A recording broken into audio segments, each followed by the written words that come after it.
राष्ट्रीय गौरव के प्रतीक इस राष्ट्र ध्वज को सादर नमन। राष्ट्र को नमन, राष्ट्र के नायकों को नमन। गणतंत्र दिवस समारोह के पावन अवसर पर मैं अभिनंदन करती हूँ यहाँ उपस्थित विश्वविद्यालय की रजिस्ट्रार डॉक्टर नीलम मलिक जी का, deans, directors and chairpersons, controller of examinations, teachers, officers, staff of the university और मेरी प्यारी छात्राओं और शोधार्थियों, मैं सभी को स्वयं और विश्वविद्यालय की ओर से 75वें राष्ट्रीय दिवस की हार्दिक शुभकामनाएं देती हूं। और साथियों, 26 जनवरी 1950 को आज ही के दिन हमारे देश ने लगभग 250 वर्षों की अंग्रेजी हुकूमत से आज़ाद होकर भारत सरकार अधिनियम एक्ट 1935 को हमारे देश से हटाया और भारत के संविधान को लागू किया गया ताकि देश के सभी नागरिकों को अपने अधिकार प्राप्त हो सके। और तभी से हम सब इस दिन को नेशनल फेस्टिवल की तरह जो है मनाते हैं। और भारतीय गणतंत्र के सफल 74 वर्ष पूरे होने के महत्वपूर्ण अवसर पर मेरे प्यारे देशवासियों को बहुत बहुत बधाई। और ये देखकर बहुत खुशी होती है कि हम तिरंगे को केवल भारत के कोने कोने में नहीं बल्कि पूरे दुनिया भर में सम्मान और गौरव से फहराया जाता है। आज से 74 साल पहले हमारे देश भारत का संविधान लागू हुआ था और हमारे महान राष्ट्र को एक संप्रभु, समाजवादी, धर्मनिरपेक्ष और लोकतांत्रिक गणराज्य घोषित किया गया था। और तब से यह लंबा सफर तय कर चुके हैं और आज भारत एक मजबूत और विविध अर्थव्यवस्था, एक समृद्ध सांस्कृतिक विरासत और एक जीवंत नागरिक समाज के साथ साथ एक संपन्न लोकतंत्र के रूप में खड़ा है। हमें गर्व है कि हम सभी इस गणतांत्रिक देश भारत के निवासी हैं। आइए सबसे पहले गणतंत्र दिवस के पावन अवसर पर हम सब उन स्वतंत्रता सेनानियों को याद करें, उन्हें श्रद्धांजलि दें जिन्होंने हमारी स्वतंत्रता के लिए लड़ाई लड़ी, एक स्वतंत्र और लोकतांत्रिक भारत के लिए अपने प्राणों की आहुति दी। आज अवसर है डॉक्टर राजेंद्र प्रसाद, पंडित नेहरू, सरदार पटेल, श्यामा प्रसाद मुखर्जी, लाल बहादुर शास्त्री, दीनदयाल उपाध्याय, जयप्रकाश नारायण, राम मनोहर लोहिया, आचार्य विनोबा भावे आदि अनेक अनगिनत महापुरुषों को नमन करने का, जिन्होंने आज़ादी की लड़ाई लड़ी और आज़ादी के बाद देश का निर्माण किया। सभी भारतवासियों हृदय से आभारी हैं परम पूज्य महात्मा गांधी, नेताजी सुभाष चंद्र बोस, बाबा साहिब अम्बेडकर, वीर सावरकर का, जिन्होंने अपना सारा जीवन राष्ट्र निर्माण के प्रति समर्पित कर दिया। हम अपने संविधान के निर्माताओं को भी याद करते हैं जिन्होंने आज़ादी के लिए हमारे संघर्ष के बाद एक ऐसा संविधान तैयार किया जिसने हमारे राष्ट्र के लिए एक मार्गदर्शक प्रकाश पुंज के रूप में काम किया और समय की कसौटी पर खरा उतरा। हमारे संविधान बनाने वालों के बनने के बाद आज़ादी के बाद 2 वर्ष 11 महीने और 18 दिन का समय लगा, जिसे प्रेम बिहारी नारायण रायजादा के द्वारा लिखा गया। जब संविधान बना था उस समय हमारे संविधान में केवल कुल मिलाकर 396 अनुच्छेद, 9 सूचियां और 22 भाग थे, जिसमें अभी तक 104 संशोधन किए जा चुके हैं।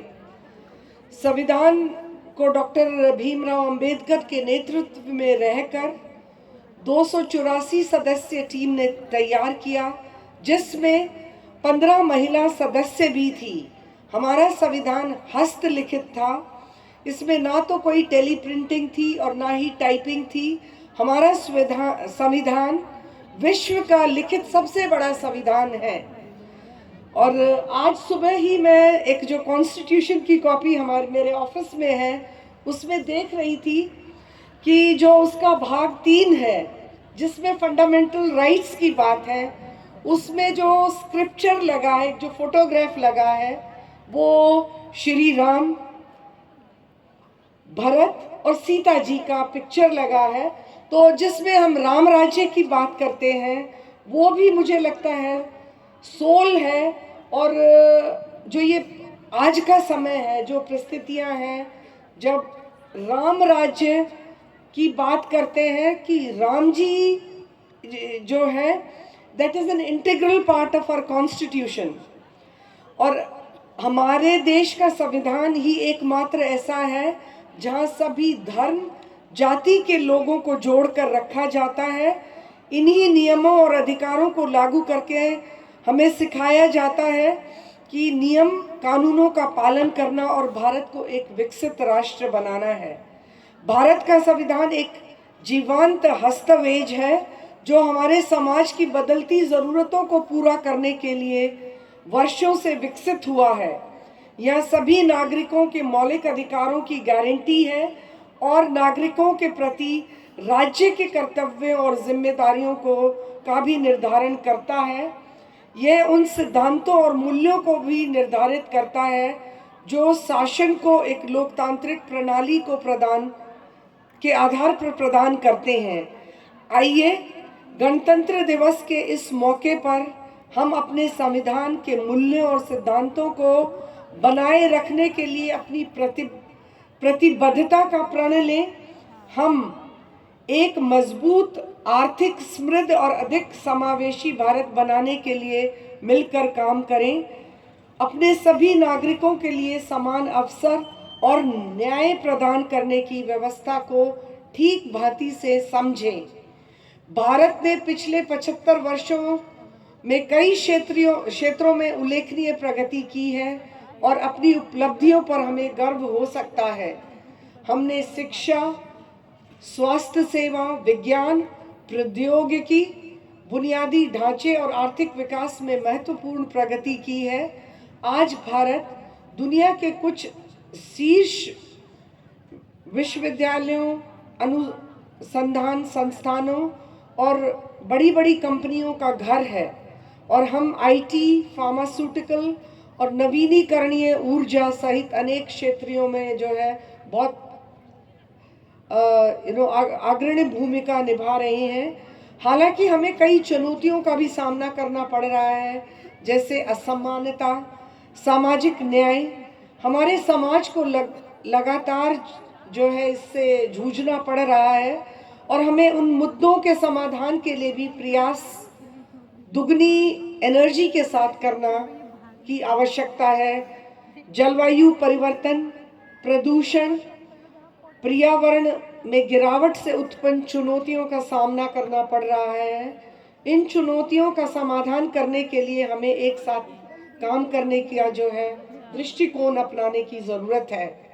हम वो लोग हैं, भारत के जो लोग हैं जो प्रकृति के साथ रहना जानते हैं। हम वो हैं जो पेड़ पौधों, वनस्पतियों में परमात्मा को देखते हैं, परंतु कभी कभी भूल भी जाते हैं।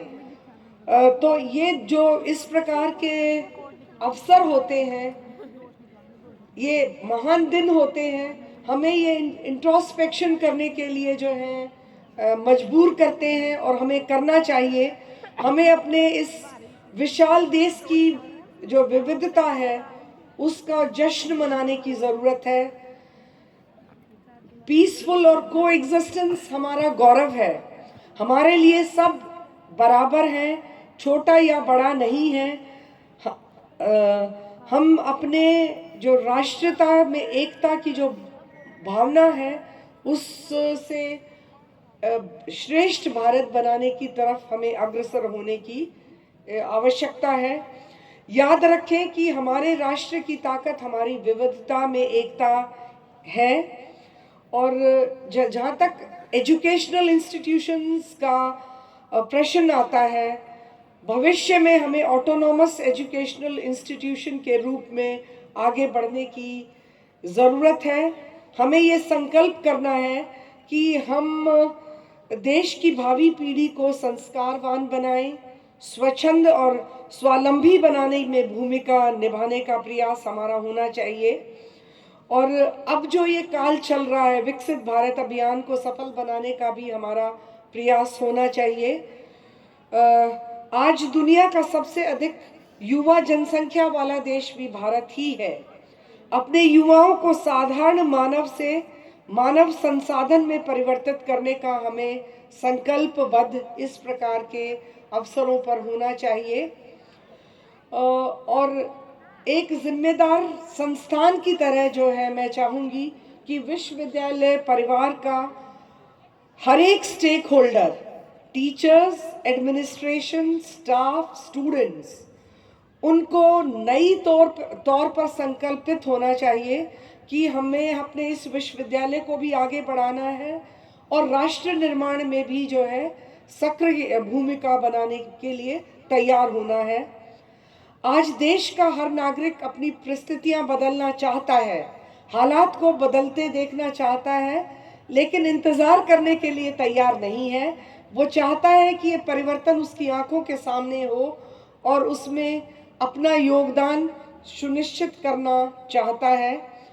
इस अमृत काल में हम शिक्षा को सरल बनाएं, एम्प्लॉयबल और क्रिएटिविटी एनहेंसमेंट पर हमारा फोकस होना चाहिए। और जिस कौशल विकास पर हमने बल दिया है, वह एक ऐसी शक्ति है जो हमें किसी भी निर्भरता से मुक्त करने की ताकत रखती है। हमें आत्मनिर्भर बनाने का जो है एक स्टेप उस तरफ ले जाता है। तो मैं यहाँ सभी से आग्रह करती हूँ कि इन नई संभावनाओं को संजोकर एक नए आत्मविश्वास के साथ हमें आगे बढ़ना है और इस अमृत काल में राष्ट्र निर्माण में अपनी भूमिका को सुनिश्चित करना है। आज़ादी का अमृत काल सही दिशा में आगे बढ़ रहा है और इसलिए इस अमृत काल में सबका प्रयास बहुत बहुत ज़रूरी है।